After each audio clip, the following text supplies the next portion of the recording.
రాష్ట్ర ప్రభుత్వం చేపట్టిన ప్రతి మండలంలో ఒక గ్రామాన్ని మంచి గ్రామంగా పారిశుద్ధ్యం పచ్చదనం కార్యక్రమంలో భాగంగా ప్రకాశం జిల్లా సంతనూతలపాడు నియోజకవర్గం నాగులుప్పలపాడుల మండలంలో చవటపాలెం గ్రామాన్ని ఎంపిక చేయడం జరిగింది అని ముప్పవరపు సుచిత్ర వీరయ్య చౌదరి అన్నారు.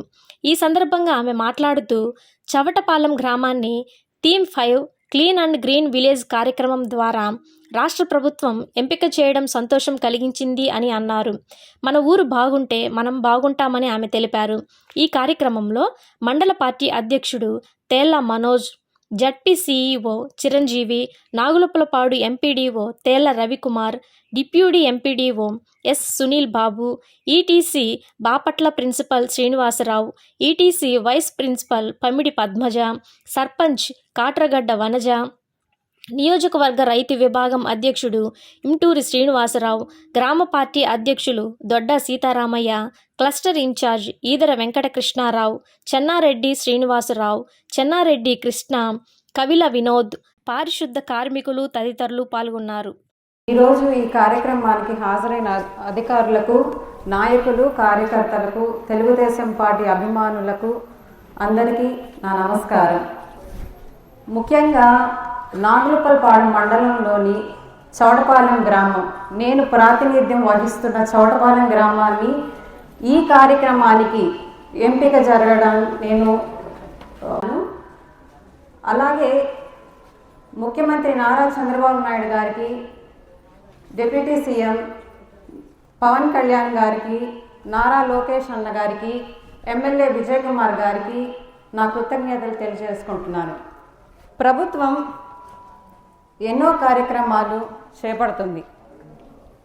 మనం ప్రభుత్వం చేసే కార్యక్రమాలన్నింటినీ ప్రజల్లోకి ఎప్పటికప్పుడు తీసుకెళ్తూ వాళ్ళకి ఒక అవగాహన కలిగేటట్టు చూసే బాధ్యత మనందరి మీద ఉంది. పారిశుద్ధ కార్మికులకి మీరు మన ఇల్లు ఎలా అయితే శుభ్రపరచుకుంటామో మన ఊరిని కూడా అలానే శుభ్రపరచండి. ఎందుకంటే ఊరు బాగుంటే మనందరం కూడా బాగుంటాము.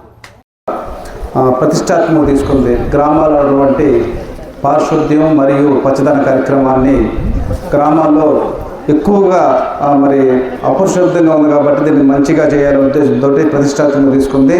సార్ చాలామంది మండలంలో ఉన్న అందరూ రావాల్సింది, చాలామంది రాలేదు. ఆ యొక్క సెక్రటరీలకి మీరు సీరియస్గా మరి తీసుకొని గవర్నమెంట్ చేసిన దాన్ని ఇంకా అద్భుతంగా చేయాలి, కానీ దాన్ని ఇంకా తగ్గించుకునే ప్రయత్నం చేయకూడదు. కాబట్టి మీ యొక్క సెక్రటరీ అలాగే ఈ గ్రామాన్ని ప్రత్యేకంగా మండలంలో ప్రత్యేకంగా ఈ గ్రామాన్ని ఎన్నుకోవడానికి మన సహకారం అందించిన మా సుచిత్ర మేడం గారికి ప్రత్యేకంగా ధన్యవాదాలు. ఈ గ్రామంలో సర్పంచ్గా మరి చాలా 5 సంవత్సరాలు చక్కగా పాటించిన సర్పంచ్ గారికి ప్రత్యేకమైన ధన్యవాదాలు. అలాగనే ఈ గ్రామంలో ప్రత్యేకంగా మేడం గారు ఈ గ్రామంలో ఎంపీటీసీగా గతంలో ఏదైతే చదువుబాటు చేశారో ప్రస్తుతం మేడం గారు చేస్తున్నారు.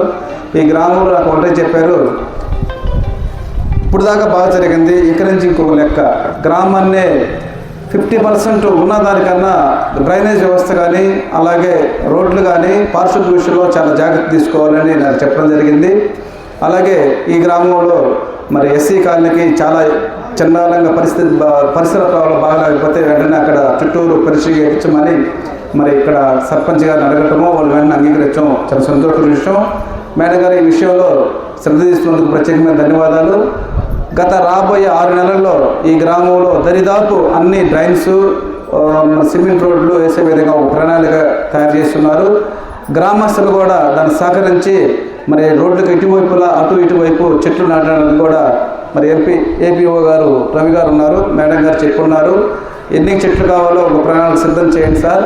మరి వచ్చే 2-3 నెలల్లోనే ఈ కార్యక్రమాన్ని గ్రామంలో అన్ని ఏరియాల్లో చెట్లు నాటాలి. అలాగే నాటిన దాన్ని కూడా మరి ఊరక నీళ్లు పోయిగా చెండిపోతాయి కాబట్టి దానికి ఒక మనుషులను పెట్టి మీకు ఉంది కాబట్టి ఈ గ్రామంలో మేడం గారు మరి ఈ గ్రామాన్ని సీరియస్గా తీసుకున్నారు. ఈ గ్రామాన్ని అభివృద్ధి ఆదర్శ గ్రామం చేయాలని మరి మేడం గారు కంకణగా ఉన్నారు కాబట్టి 2-3 నెలల్లో ఈ కార్యక్రమం జరిగిపోవాలి. అలాగే మేడం గారు కూడా మరి ఎమ్మెల్యే గారి సహకారంతో కాలువలు రోడ్ల విషయంలో ఒక మరి ఎస్టిమేషన్ తయారు చేపిస్తున్నారు. ఈ గ్రామాన్ని మంచి అభివృద్ధి పథకం నడిపించి ఆదర్శ గ్రామంగా మరి మేడం గారు ఇక్కడ మెయిన్ ముఖ్యంగా ఎంపీటీసీ కాబట్టి ఈ మండలంలోనే అభివృద్ధిలో నెంబర్ 1 ఉండాలని కోరుకున్నారు. కాబట్టి సార్ మీరు కూడా ప్రత్యేకంగా మరి ఊరి మీద దృష్టి పెట్టాలని అందరూ కలిసి మరి ఈ గ్రామంలో ప్రోగ్రాం అయిపోయినామంటే అందరూ కలిసి ఈ గ్రామంలో అభివృద్ధి చేయాలని కోరుకుంటూ నాకు ఇచ్చిన అవకాశం మరి ఎంపీడీఓ గారికి ప్రత్యేకమైన ధన్యవాదాలు తెలియజేసుకుంటూ తెలుగుదేశం పార్టీకి ప్రత్యేక ధన్యవాదాలు. మనం వాటిని డిస్పోజ్ చేయాలి. దానికి ఇప్పుడు ఈ వ్యర్థాల నిర్వహణ కూడా ఒక శాస్త్రం, ఒక మేనేజ్మెంట్. సో దానికోసమే ఈరోజు ఇంతమంది గ్రామీణ ప్రాంతాల్లో ఇలాంటి జర్కినీల జాకెట్స్ వేసుకొని పనిచేసే గ్రీన్ అంబాసిడర్ లేరు. ఈరోజు దానికి ప్రాధాన్యత ఇవ్వాల్సినటువంటి ఆవశ్యకత వచ్చింది కాబట్టి ప్రతి ఊరిలో కూడా వాళ్ళని నియమించుకోవడం జరుగుతూ ఉంది. ఇవాళ రాబోయే రోజుల్లో వీలైతే పెద్ద స్థాయి ఆఫీసుల కంటే వాళ్ళకే జీతాలు ఎక్కువగా ఉంటాయి. కారణం ఎందుకంటే ఆ పనికి ఎవరు రారు, వచ్చే వాళ్ళకి ఆ పనికి వస్తున్నారు కాబట్టి వాళ్ళకే జీతాలు ఎక్కువ ఉండాలి. నాలాంటి వాడికి ఒక నెల రాపోయినా పోయిన నెల జీతంతో నేను ఇంకో నెల బతకగలుగుతా. వాళ్ళు ఏ నెల జీతంతో ఆ నెల బతకలేరు. వాళ్ళు ఖచ్చితంగా ఏ నెలకు ఆ నెల ఇస్తేనే బతుకుతారు. పోయిన నెల డబ్బులు మిగిల్చుకొని ఈ నెలలో బతికే పరిస్థితి వాళ్ళకు ఉండదు. అందువల్ల వాళ్ళకి నెల జీతాలు మాకంటే ముందే చెల్లించే విధానం కూడా వచ్చింది. రెండోది, ఖచ్చితంగా వాళ్ళ జీతాలు కూడా ఎక్కువగా పెరగాలి. వాళ్ళు చేసేది చాలామంది చూస్తూ ఉన్నారు. మనము అంత చేస్తుంటే ఆ దగ్గర కూడా వెళ్ళడానికి ఇష్టపట్ల దూరంగా వెళ్ళిపోతున్నాం. కానీ భారతదేశంలో ఉన్నటువంటి బ్యాడ్ ఏంటంటే ఎక్కువ హార్డ్ వర్క్ చేసేవాడికి తక్కువ వేతనం ఉంటుంది, ఎక్కువ సొఫిస్టికేటెడ్గా ఏసీ రూముల్లో ఉండేవాడికి ఎక్కువ జీతం ఉంటుంది. ఇది ఫారిన్ కంట్రీస్లో అయితే విరుద్ధం. ఎవరైతే శ్రమతో కూడినటువంటి పని చేస్తారో వాళ్ళకి ఇప్పుడు ఈ పారిశుద్ధ్య పనికి ఎవరు రారు, కానీ అక్కడ వాళ్ళకి జీతాలు ఎక్కువ. వాళ్ళు కూడా కారులో వస్తారు, ఇంటికి వచ్చి మీ ఇల్లు శుభ్రం చేసి మీ టాయిలెట్స్ క్లీన్ చేసి వెళ్తారు. వాళ్ళు కారులో వచ్చి కారులో వెళ్తారు. అలాంటి గౌరవం అక్కడ, శ్రమకు గౌరవం, రెస్పెక్ట్ టు ది వర్క్, పనికి గౌరవం ఇచ్చేటువంటి సంస్కృతి అక్కడ ఉంది, మనకు లేదు. ఇంకా వాళ్ళు చాలా చులకనగా కూడా చూస్తాం. ఇప్పుడు ఈ సెక్షన్లో మీకు గ్రీన్ అంబాసిడర్లు అని అంటున్నాం, అంటే హరిత రాయబారులు అని.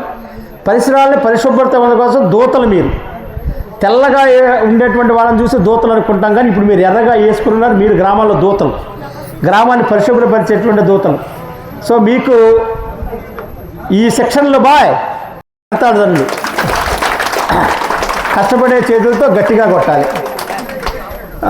తర్వాత మన మండల తెలుగుదేశం పార్టీ అధ్యక్షులు మనోజ్ కుమార్ గారు, తేళ్ల మనోజ్ కుమార్ గారు, మరి నిన్నటి నుండి కూడా మనం ఇలా మన చవిటిపాలెం వచ్చింది అనగానే వెంటనే దాన్ని స్పందించి అందరినీ సమాయత్తపరిచి ఇది బాగా జరగటానికి కంప్లీట్గా కృషి చేస్తూ ఉన్నారు. అన్నగారికి అభినందనలు. అందరూ ఒకసారి కలుపుతారండి. తర్వాత మనకి ఎవరో ఒకరు చీఫ్ గెస్ట్లుగా మనం ఎమ్మెల్యే గారిని కోరాం. ఎమ్మెల్యే గారు అందుబాటులో లేకుండా వెళ్ళారు. మరి అట్లాగే ఎంపీపీని, జడ్పీటీసీ గారు అందరం కూడా పిలుచుకున్నాం. జిల్లా అధికారులు, సిఇఓ, డిపిఓ, అలాగే ఈ ట్రైనింగ్స్ మొత్తానికి ఒక ట్రైనింగ్ సెంటర్ బాపట్లలో ఉంది. మనకి స్టేట్ మొత్తం మీద 3 జోనుల్లో ఉంది, శ్రీకాళహస్తి, బాపట్ల, సామర్లకోట. సో ఈ బాపట్లలో ఉండేటువంటి ట్రైనింగ్ సెంటర్ ప్రిన్సిపాల్ ఉంటాడు. ప్రిన్సిపాల్ గారు ఇందాక వచ్చి మళ్ళీ అర్జెంట్ పని వెళ్ళిపోయారు. వైస్ ప్రిన్సిపాల్ని ఇక్కడ పెట్టారు, పమిడి పద్మజ మేడం గారు. ఒకసారి గట్టిగా దాన్ని డివిజనల్ డెవలప్మెంట్ ఆఫీసరు క్యాడర్లో వైస్ ప్రిన్సిపాల్గా బాపట్ల ఈటీసీలో పనిచేస్తూ ఉన్నారు. సొంత జిల్లా ప్రకాశం జిల్లా, అందువల్ల నా సొంత జిల్లాకి ఇంకా దూరంగా దగ్గరగా బంధువులు కూడా ఈ ఊరిలో ఉన్నారు. చాలా ఇష్టంగా, అభిమానంగా నిన్న చెప్పి వచ్చారు మేడం గారు ఈ ఊరికి రావడానికి. వాళ్ళు వెళ్ళినా ఇక్కడ ఉండటానికి నేను కూడా వ్యక్తిగతంగా కూడా అభినందనలు తెలియజేస్తూ ఉన్నా. అయితే ఒక్కో రకమైన జబ్బు వస్తుంది. డెంగ్యూ ఫీవర్ వచ్చిందంటే, ఆ దోమ గుట్టి డెంగ్యూ ఫీవర్ వచ్చిందంటే ఇట్స్ వెరీ వెరీ డేంజరస్. ఆ దోమ ఉన్న ఏరియాలో మీ అందరికీ చాలా విషయాలు తెలియదు. ఒక దోమ ఎన్ని గుడ్లు పెడుతుంది, ఎన్ని పిల్లలు చేస్తుంది, దాని జీవితకాలం ఎంత, ఒక దోమ ఒక దగ్గర నుంచి ఎంత పర్యావరణంలో అది తిరుగుద్ది, ఎంత పరిసరాల్లో తిరుగుద్ది, 1/2 కిలోమీటర్ తిరుగుద్ది. అలాగే మనం చాలా శుభ్రంగా ఇంట్లో ఉందాం అనుకుంటాం. దోమ పెరగటానికి ప్రత్యేకమైనటువంటి వసతులు ఏం అవసరం లేదు. మనం చిన్న రోల్ ఉంటుంది, నంచుకునే రోలు, ఆ రోల్లో కొద్ది నీళ్లు ఉంటే మనం పట్టించుకోం, ఆ నీళ్ళలో పుట్టుద్ది. మనందరికీ తెలుసు, పొద్దున్న అన్నం వండాం, రాత్రికి కడిగేసామో ఓకే, లేదు అలాగే ఉంచో తెల్లరి పొద్దున్న స్మెల్ వస్తుంది, మళ్ళీ ఆ సాయంత్రానికి ఇంకా బ్యాడ్ స్మెల్ వస్తుంది. ఆ మరుసటి రోజు చూస్తే పురుగులు వచ్చి ఉంటాయి. ఎవరైనా వేసారు అందులో పురుగులు? కొన్ని ఆటల్లో ఆ ఉద్భవించే విధానము ప్రకృతి సిద్ధంగా ఉంది. ఒక పేడే ఉంటుంది, ఒక పశువు వాడు వేసి వెళ్తుంది. ఒకరోజు 2 రోజులు పేడ, మంచి పేడ వేసిన వెంటనే మంచి స్మెల్గా కూడా ఉంటుంది. అప్పుడు చాలా ఇష్టంగా కూడా తీస్తారు. పేడ తీసేవాళ్ళు ఆ గేదె వెనక్కి ఇంటితో వెళ్ళి పేడ తీస్తారు అని మీకు అది అంటే పల్లెటూరు కాబట్టి చాలామందికి అలవాటు ఉంటుంది. ఈవెన్ మేము కూడా తీసాం మా గేదెల దగ్గర. ఆ పేడని తీస్తున్నప్పుడు వేసిన వెంటనే ఒక పొగల్లాగా వస్తూ ఉంటుంది, అది తీస్తారు, పేడ బాగుంటుంది. తర్వాత కొద్దిగా ఒకరోజు 2 రోజులు గడిస్తే దాంట్లో పురుగులు మనకే కనబడతాయి, లొక్కలు ఆడుతూ ఉంటాయి. అంటే ప్రతి దాంట్లో కొన్ని జీవులు ఉద్భవించేటువంటి గుణాలు ఉన్నాయి. కాబట్టి చిన్న రోలు అలాగా అది ఏసీ ఉంటుంది, ఏసీలో కూడా కొన్ని నీళ్లు కారుతూ ఉంటాయి, కొన్ని లోపల కూడా మిగిలిపోయి ఉంటాయి, వాటిలో కూడా దోమలు వస్తాయి. చాలా హైలీ సొఫిస్టికేటెడ్ ఇళ్లల్లో వాళ్ళకు కూడా డెంగ్యూ వచ్చినటువంటి సందర్భం. ఇంట్లో ఎట్లా ఉన్నాయంటే పూల కుండీలు,